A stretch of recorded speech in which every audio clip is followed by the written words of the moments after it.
যদি জানো যে আগামীকাল কিয়ামত হবে, কিন্তু এরপরও তোমার হাতে একটি বৃক্ষ থাকলে সেটা তুমি রোপণ করো। শিল্প বিপ্লবের যে বাস্তবতা, বর্জ্য অপসারণ এবং বর্জ্যের অব্যবস্থাপনার কারণে সারা পৃথিবীতে একটি উষ্ণায়ন তৈরি হয়েছে। সূরা রুমের 41 নম্বর আয়াতে আল্লাহ তাআলা যেটা বলছেন, জাহরাল ফাসাদু ফিল বাররি ওয়াল বাহরি বিমা কাসাবাত আইদিন নাস। এই জলে এবং স্থলে যা কিছু বিপর্যয় হচ্ছে, এটা মূলত মানুষের হাতের কামাই।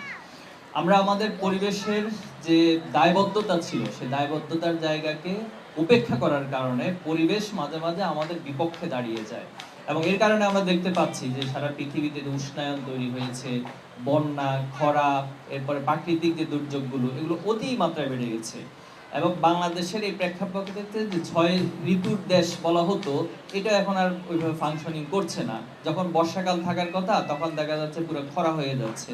যখন শীতের সময়, তখন গরম বা ভালোভাবে শীত পড়ছে না, আবার অতিমাত্রা শীত পড়ছে। এই যে নানান বিপর্যয়গুলো, এটাকে যদি আমরা আমাদের দায়বদ্ধতার জায়গা থেকে কাজ করতে চাই, তাহলে বৃক্ষরোপণের কোনো বিকল্প নাই। জাতিসংঘের একটি সমীক্ষায় তারা বলেছেন, যেটা প্রস্তাবনা দিয়েছেন, যে একটি ভূখণ্ডের কমপক্ষে 25% বনায়ন থাকা প্রয়োজন।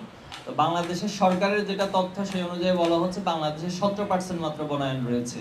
কিন্তু আবার বিভিন্ন যারা প্রাইভেট জায়গা থেকে গবেষণা করেছেন, বিভিন্ন প্রতিষ্ঠান, তারা বলছেন মাত্র 11 থেকে 12% আছে। তার মানে হচ্ছে আমরা আমাদের 25% যে বনায়ন থাকা দরকার, তার অর্ধেকের চেয়ে কম অবস্থানে আছি। তাহলে স্বাভাবিকভাবে একটি বদ্বীপ হিসেবে আমাদের এখানে অনেক বেশি ঝুঁকির মধ্যে আমরা আছি।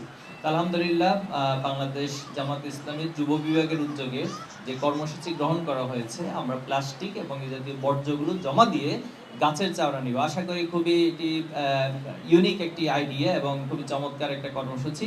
সারা দেশব্যাপী যদি এই কর্মসূচি ছড়িয়ে দেওয়া যায়, আমরা আশা করি আমাদের যে বিপর্যয়গুলো, এগুলো কাটিয়ে ওঠা সম্ভব হবে ইনশাআল্লাহ।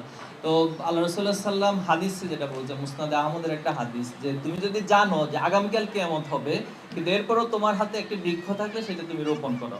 এখানে কিয়ামত সংঘটিত হওয়া না হওয়ার চেয়েও যে বৃক্ষরোপণের গুরুত্বটা যে কত বেশি, আল্লাহ রাসূলুল্লাহ সাল্লাল্লাহু আলাইহি ওয়াসাল্লাম হাদিসে এটা বুঝিয়েছেন।